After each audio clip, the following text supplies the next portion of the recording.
একজন সন্দেহপ্রবণ প্রেমিক তার প্রেমিকাকে বলছে, তুমি বলো তুমি বৃষ্টি ভালোবাসো, কিন্তু তার তলে তুমি ছাতা নিয়ে হাঁটো। তুমি বলো তুমি সূর্য ভালোবাসো, কিন্তু রোদের দিন ছায়া খোঁজো। তুমি বলো তুমি বাতাস ভালোবাসো, কিন্তু যখন সে আসে তুমি জানালা বন্ধ করো। তাই আমি ভয় পাই যখন তুমি বলো তুমি আমাকে ভালোবাসো। আসেন আমরা ধারণ করি, মুগ্ধ আমার ভাই ছিল, আবু সাইদ আমার সন্তান ছিল, আনাস আমার সন্তান ছিল, ওয়াসিম আমার সন্তান ছিল। যে যোদ্ধাটা, যে জুলাই যোদ্ধাটা গুলিবিদ্ধ হয়ে আজকে হাসপাতালের বিছানায় এখনো কাতরাচ্ছে, যে এখনো অন্ধ হয়ে আছে, যার হাত উড়ে গেছে, যার মাথার মগজ খুলে উড়ে গেছে, আসেন তাদের সাথে পাশে ঐক্যবদ্ধভাবে দাঁড়াই। জুলাইকে নিয়ে আমরা নেগেটিভ রাজনীতি না করি, সেই পথ ধরে হাঁটি। মাননীয় স্পিকার, আমাদের এলাকায় একটা প্রবাদ আছে, চুন খেয়ে গাল পুড়লে দই দেখে ভয় লাগে। জুলাইকে নিয়ে যখন আপনারা কথা বলেন তখন কেমন যেন একটা সন্দেহ সন্দেহ ভাব তৈরি হচ্ছে। এটা কি জুলাই চেতনাকে ধারণ করে, নাকি এটা নিয়ে পলিটিক্স করার জন্য? ঠিক একই রকম একটা প্রবাদ ছিল, ফোক কবিতা, তুর্কিতে একটা ফোক কবিতা ছিল।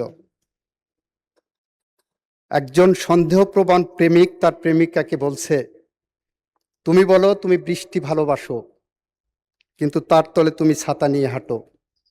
তুমি বলো তুমি সূর্য ভালোবাসো, কিন্তু রোদের দিন ছায়া খোঁজো। তুমি বলো তুমি বাতাস ভালোবাসো, কিন্তু যখন সে আসে তুমি জানালা বন্ধ করো। তাই আমি ভয় পাই যখন তুমি বলো তুমি আমাকে ভালোবাসো। মানে স্পিকার, যখন ওনারা বলেন জুলাইকে ভালোবাসেন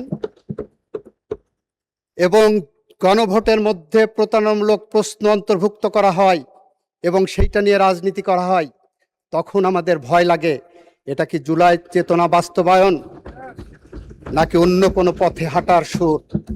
মাননীয় স্পিকার, সেই কারণে আমি আহ্বান জানাবো, আসেন না জুলাই চেতনাকে ধারণ করে ফ্যামিলি কার্ড কর্মসূচিকে কিভাবে দুয়ারে দুয়ারে পৌঁছানো যায় সেই পথ ধরে হাঁটি।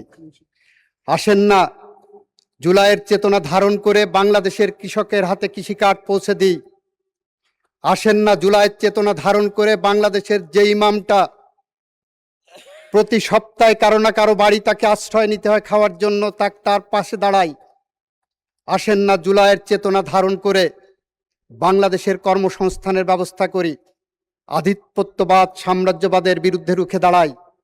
আসেন নৈরাজ্যবাদের বিরুদ্ধে যেভাবে সংগ্রাম করেছি সেই সংগ্রামের পথ ধরে হাঁটি। ইতিহাস থেকে শিক্ষা নেন, বিএনপির বাইরে যে আওয়ামী লীগের সাথে জোট করেছিলেন তার পরিণাম কি হয়েছিল? বিএনপি তার প্রতিদান দিয়েছিল, আপনাদের ফ্ল্যাগ দিয়েছিল। আওয়ামী লীগ প্রতিদান দিয়েছে, আপনার নেতাদেরকে ফাঁসির কাস্টে ঝুলিয়েছে।